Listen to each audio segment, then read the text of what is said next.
இந்த மூன்றாவது பாகத்தில் பொதுப்பள்ளிக்கான மாநில மேடையின் அமைப்பு தலைவர் தோழர் பிரின்ஸ் கஜேந்திரபாபுட உரையை கேட்க போகிறீங்க.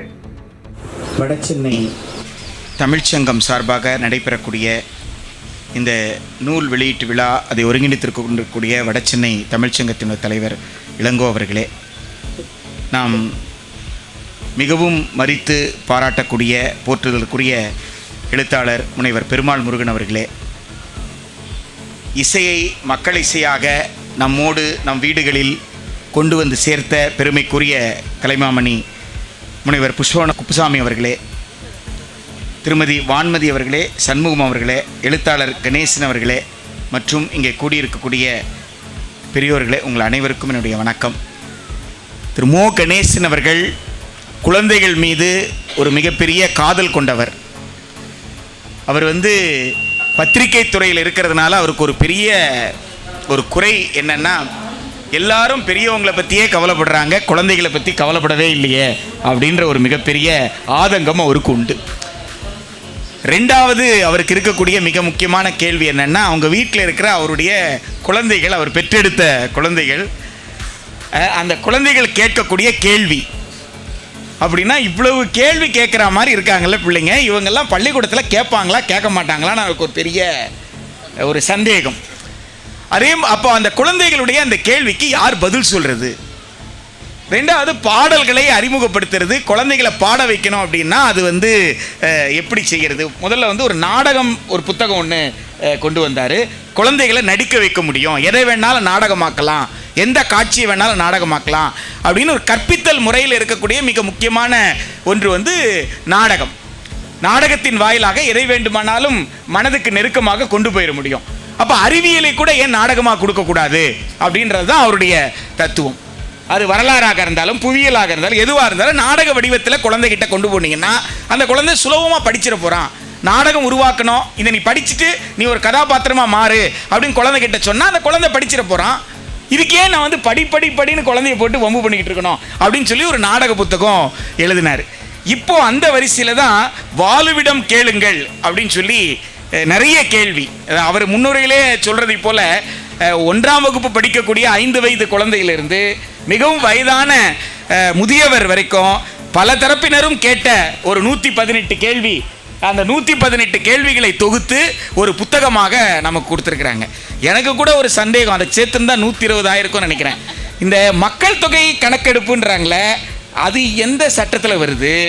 மக்கள் தொகை பதிவேடு இந்த வாளுக்கிட்ட கேட்கணும்னு எனக்கு ஆசை. இந்த உப்பும் சர்க்கரையும் ஒன்றுன்னு சொல்கிற மாதிரி மக்கள் தொகை கணக்கெடுப்போம், மக்கள் தொகை பதிவேடும் ஒன்றுன்றாங்களே, சென்சஸும் என்பிஆரும் ஒன்றா வாள் அப்படின்னு கேட்கணும்னு நினச்சேன். ஆனால் அதுக்குள்ளே புக்கே வந்துருச்சு.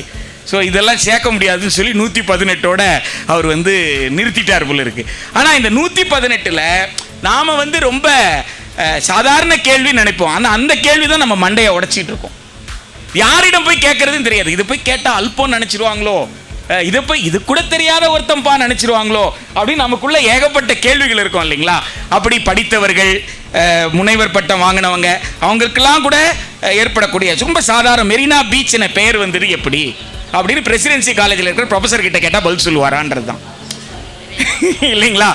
அப்போது உங்களுக்கு மாநில கல்லூரி எதிராக தான் இருக்குது, குவீன் மேரிஸ் கல்லூரி எதிராக தான் இருக்குது, மெட்ராஸ் யூனிவர்சிட்டி எதிராக தான் இருக்குது.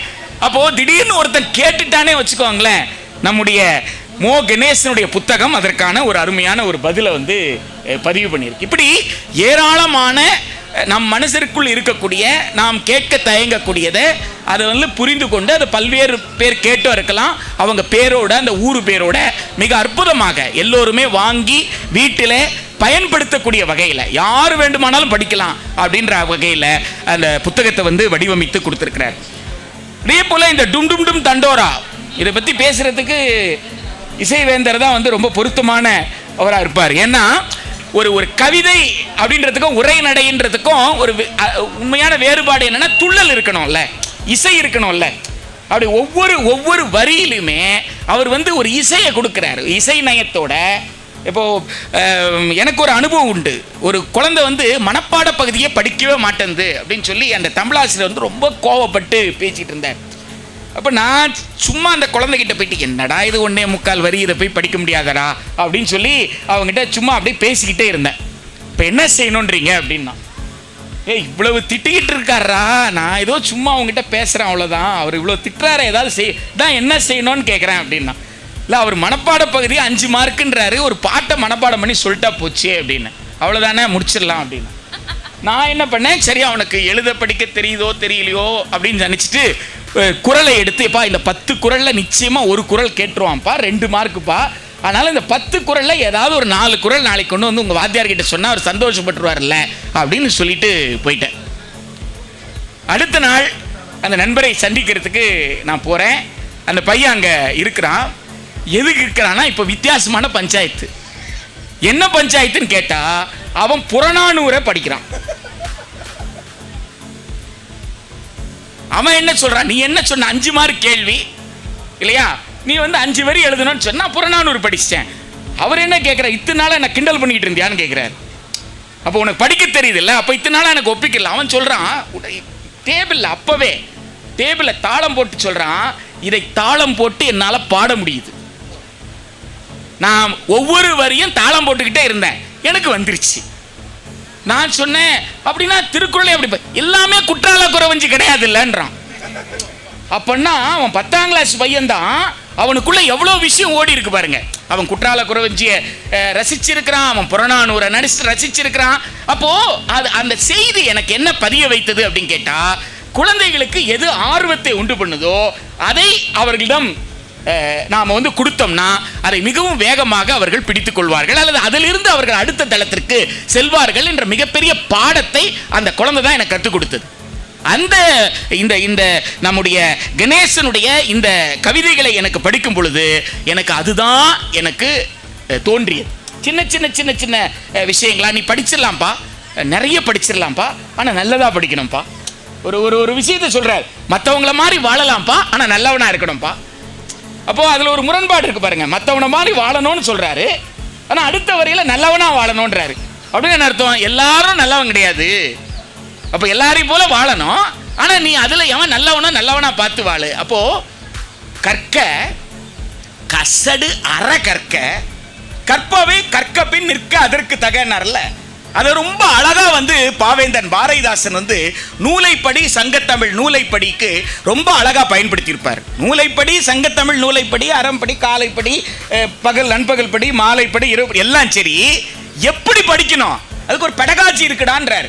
ஒரு கற்பித்தல் முறை, தமிழர்களுக்கு கற்பித்தல் முறை இருக்கு அப்படின்றார். என்னடா கற்பித்தல் முறைனா, அது போய் வள்ளுவர் கிட்ட கத்துக்கோ, வள்ளுவர் சொன்னபடின்ற. என்னடா வள்ளுவர் சொன்னபடி அப்படின்னு சொல்லி கேட்டா, அதுதான் கற்க. அடுத்து கசடு அற கற்க, எல்லா புத்தகத்தையும் படி, எல்லா புத்தகத்தையும் படிச்ச பிறகு அடுத்து என்ன செய்ய, ரீரீடிங்க்கு வா, அதை பகுத்து பாரு. அப்ப பகுத்து பார்க்கும் பொழுது எது தப்பு எது கரெக்ட்னு தெரியும்ல. நீங்க சென்சஸ் ஆக்ட் படிச்சுட்டு சிட்டிசன்ஷிப் ஆக்ட் படிச்சாதானே சென்சஸ் ஆக்ட் படி என்ன செய்யறது, சிட்டிசன்ஷிப் ஆக்ட் படி என்ன செய்யறதுன்னு தெரியும். குடிமக்கள் கணக்கெடுப்புன்னா அதுக்கு நோக்கம் என்ன, குடிமக்கள் பதிவேடுன்னா என்ன நோக்கம். ஆக்ட படிக்காம எப்படி, சட்டத்தை படிக்காம எப்படி, சட்டத்தை படிச்சு ஓ நீ சென்சஸ்க்கு வரலையா, நீ என்பிஆருக்கு வரலையா அப்படின்னு கேள்வி கேட்கணும்ல. நீ என்பிஆருக்கு தான்ப்பா வந்திருக்கிற, அது சிட்டிசன்ஷிப் ஆக்ட்ப்பா, அதுக்கு எனக்கு சம்மந்தம் கிடையாதுப்பா, நீ சென்சஸ்க்கு வா அப்படின்னு மக்கள் கேட்கணும்னா, அப்ப இது என்ன அது என்ன அப்படின்ற அந்த வித்தியாசம் தெரியலன்னா நாம என்ன சொல்லுவோம், உப்பும் சர்க்கரை ஒண்ணுதான் சார், ரெண்டு வேலையா தான் சார் இருக்குது அப்படின்னு சொல்ற மாதிரி சென்சஸ் என்பிஆர் ஒண்ணுதான் சார் சொல்லிட்டு போயிட்டே இருக்க முடியும்ல.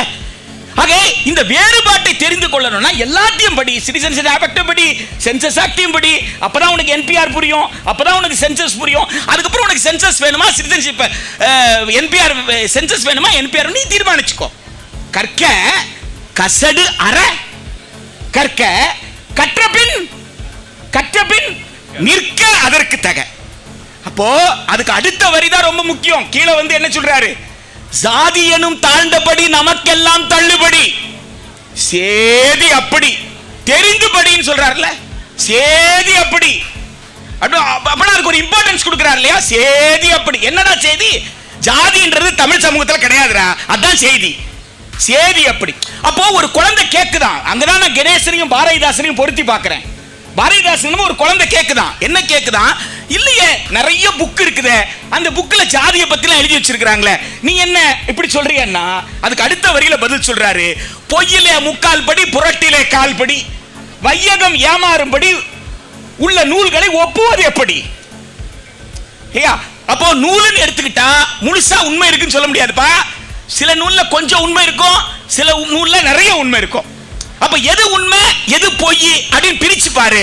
அதுதான் வள்ளுவன் சொன்னபடி கற்க கசடு அற கற்க கற்றவை கற்ற பின் நிற்க அதற்கு தக. அதற்கு ஒரு மிகச்சிறந்த எடுத்துக்காட்டாக இந்த டும் டும் டும் தண்டோரா இருக்கிறது. அதே போலதான் இந்த குறுக்கெழுத்து 60 அப்படின்றது இது ஒரு கிராஸ்வேர்டு பசில்ல ஒரு இன்ட்ரெஸ்ட், ஒரு குழந்தைகிட்ட ஒரு இன்ட்ரெஸ்ட் நீங்க கிரியேட் பண்ணணும்ல.